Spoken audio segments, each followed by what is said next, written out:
जी, अस्सलाम वालेकुम। तो आज की वीडियो में हम जानेंगे कि होलसेल और रिटेल बिज़नेस में होने वाले कस्टमर्स और पार्टीज़ के साथ लेन-देन, उधार का रिकॉर्ड, उनके खाते सॉफ्टवेयर में हम किस तरह से मेंटेन कर सकते हैं। आइए सॉफ्टवेयर लॉगिन करते हैं और जानते हैं इस्तेमाल का तरीका। हम यूज़र नेम पासवर्ड की मदद से सॉफ्टवेयर लॉगिन करेंगे। जैसा कि सॉफ्टवेयर आपके सामने लॉगिन हो चुका है, मैं सबसे पहले बताता चलूँ, इस सॉफ्टवेयर को आप इंग्लिश और उर्दू दोनों ज़ुबानों में इस्तेमाल कर सकते हैं। कस्टमर पार्टीज़ के खाते, लेन-देन, उनकी सेल परचेज़ का रिकॉर्ड, उनकी रसीदें, सब कुछ आप उर्दू और इंग्लिश दोनों ज़ुबानों में तरतीब दे सकते हैं। मैं जैसे ही इसको उर्दू में कन्वर्ट करूँगा, सारा सॉफ्टवेयर इंग्लिश उर्दू में मुझे नज़र आएगा और उर्दू में ही इस्तेमाल हो पाएगा, और अगर जैसे ही इंग्लिश में करूँगा तो सारा सॉफ्टवेयर इंग्लिश में भी इस्तेमाल हो पाएगा। ठीक है। इस सॉफ्टवेयर में इस्तेमाल की तो बहुत सी चीज़ें हैं, लेकिन आज मैं बात करूँगा खातों के ऊपर कि पार्टीज़ और कस्टमर के खाते किस तरह से बनाए जाते हैं, उनको मेंटेन किस तरह से किया जाता है। उसके अलावा मैं सॉफ्टवेयर की बात करूँ तो इसके अंदर आप अपना स्टॉक ख़रीद सकते हैं, पार्टीज से ख़रीदा हुआ स्टॉक बेच सकते हैं। ख़रीद के आपको पता होगा कौन सा स्टॉक किस पार्टी से कितने पैसों का ख़रीदा है। जब आप बेचेंगे तो वह खुद ब खुद आपके स्टॉक में से कम होता जाएगा, जिससे आपको मालूम रहेगा कि कितना स्टॉक मौजूद है करंट हालत में मेरी दुकान के ऊपर और कितना बिक चुका है, और जो बिक चुका है उसमें से मुझे प्रॉफिट क्या हुआ है और बिके हुए में से मुझे डेली बेस के ऊपर सेल क्या हो रही है। तो ये चीज़ें भी आप बड़े अच्छे अंदाज में तरतीब दे सकते हैं। उसके अलावा अखराजात आप इसके अंदर तरतीब दे सकते हैं। वर्कर्स अगर आपके पास होते हैं, उनके वर्कर्स को दिए गए एडवांस, उनकी सैलरी रिपोर्ट्स, वो भी सब कुछ आप बना सकते हैं। लेकिन हम बात करेंगे पार्टीज़ और कस्टमर के खाते कैसे मेंटेन होते हैं। सप्लायर्स का मतलब है जिन पार्टियों से आप ख़रीदते हैं, कस्टमर्स का मतलब है जिनको आप बेचते हैं। तो सबसे पहले हम वो कस्टमर्स और वो वो पार्टीज़ और वो कस्टमर ऐड कर लेते हैं जिनके खाते हमने बनाने हैं। दो चार पार्टीज़ बनाते हैं, दो चार कस्टमर्स बनाते हैं, ताकि समझने में आसानी हो। सप्लायर्स में जाके सबसे पहले मैं ऐड सप्लाई करूँगा। यहाँ पे मैं अपना सप्लायर 1 ऐड करता हूँ। सो ओपनिंग बैलेंस यहाँ पे दिया गया, इसका मतलब ये है कि इस पार्टी की अगर आपने पहले से पैसे देने हैं, यहीं से लेने हैं, आप वो यहाँ पे लिख देंगे, ताकि जहाँ पे आपका उधार है सॉफ्टवेयर वहीं से लेके आगे चले। मिसाल के तौर पे मैं यहाँ पे 5,000 लिख देता हूँ। इसका मतलब है सप्लायर 1 के आपने पहले से 5,000 देने हैं। ठीक है। ये मेरी एक पार्टी का खाता सॉफ्टवेयर के अंदर शुरू हो गया। मैं एक पार्टी और ऐड कर लेता हूँ सप्लायर 2 के नाम से। ठीक है। और इस पार्टी के मिसाल के तौर पे -5,000 है। -5,000 का मतलब है कि 5,000 उसको मेरी तरफ से एडवांस गया हुआ है, 5,000 उसको मैंने ज़्यादा लगवाया हुआ है।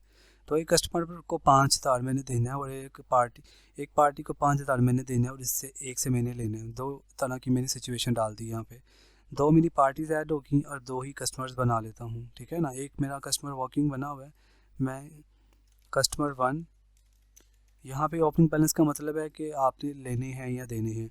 मैं यहाँ पे 5,000 लिख देता हूँ। इसका मतलब है कि कस्टमर ने मुझे 5,000 देने हैं। ठीक है।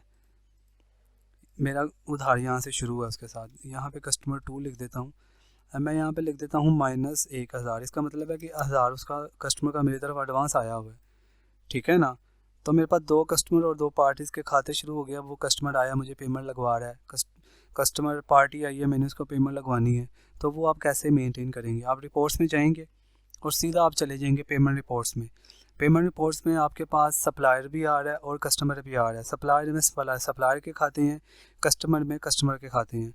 अब सप्लायर रिपोर्ट्स में जाके मैं सप्लायर पेमेंट पे जाऊंगा, तो यहाँ पे मुझे बस सारी अपनी पार्टीज़ की लिस्ट शो होगी जिनके साथ मेरा लेन देन चल रहा है। तो मैं जिस पार्टी को सिलेक्ट करूँगा उसके साथ होने वाला लेन देन मुझे शो हो जाएगा। मैं सप्लायर 1 सेलेक्ट करूँगा तो यहाँ पे वो मुझे बता रहा है कि मैंने अमाउंट ड्यू का मतलब है 5,000 सप्लायर 1 से लेने हैं। मैं सप्लायर 2 सेलेक्ट करूँगा तो वो मुझे फ़ौरन से बताएगा कि एक्स्ट्रा अमाउंट के उसके 5,000 मैंने उसको दिया हुआ है। ठीक है ना। अब मेरे पास मैंने पेमेंट लगवानी है या लेनी है किसी को, मैं ऐड पेमेंट पे क्लिक करूँगा। यहाँ से मैं अपनी वो पार्टी सेलेक्ट करूँगा जिसको मैं पेमेंट दे रहा हूँ या ले रहा हूँ। मैं सप्लायर 1 सेलेक्ट करता हूँ और यहाँ पे पेमेंट का तरीका है कि आप पे कर रहे हो या रिसीव कर रहे हो। मिसाल के तौर पे मैं पे कर रहा हूँ, मैं उसको 2,500 पे कर रहा हूँ। अगर आप बैंक में लगवा रहे हो, यहाँ से आप बैंक सेलेक्ट कर लोगे। अगर आप कैश लगवा रहे हो तो सिंपली आप जाने दोगे। और यहाँ पे रिमाइंडर सेट रिमाइंडर का मतलब है कि आपने आज 2,500 दे दी है, अगली पेमेंट आपने से कब लेनी है या कब देनी है, आप उसकी वो तारीख दे दो।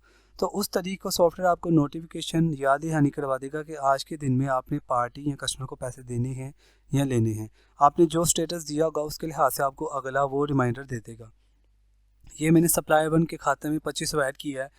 अब देखते हैं इसका बाकी मामला क्या रह गया। मैं यहाँ से दोबारा सप्लायर 1 सेलेक्ट करूँ तो मुझे बता रहा है पहले मैंने 5,000 देना था, 2,500 मैंने लगवा दिया, बाकी के मैंने 2,500 देने हैं। अब अमाउंट ड्यू में भी 2,500 आ रहा है, ठीक है ना, ये मैंने पेड किए हैं। अगर मैं रिसीव करता तो मेरे खाते में पैसे आ जाते या मेरे खाते में पैसे बढ़ जाते कि मैंने अब उसके कितने देने हैं।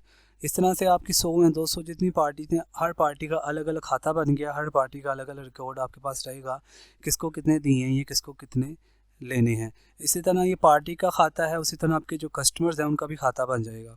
हर कस्टमर का अलग रिकॉर्ड शो हो रहा है। आप कस्टमर 1 सेलेक्ट करो तो वो बता रहा है कि अमाउंट ड्यू है कि 5,000 उसने आपका देना है। कस्टमर 2 सेलेक्ट करूँगा तो यहाँ पे वो मुझे बता रहा है एक्स्ट्रा अमाउंट आई हुई है, 1,000 रुपया कस्टमर का आपकी तरफ है।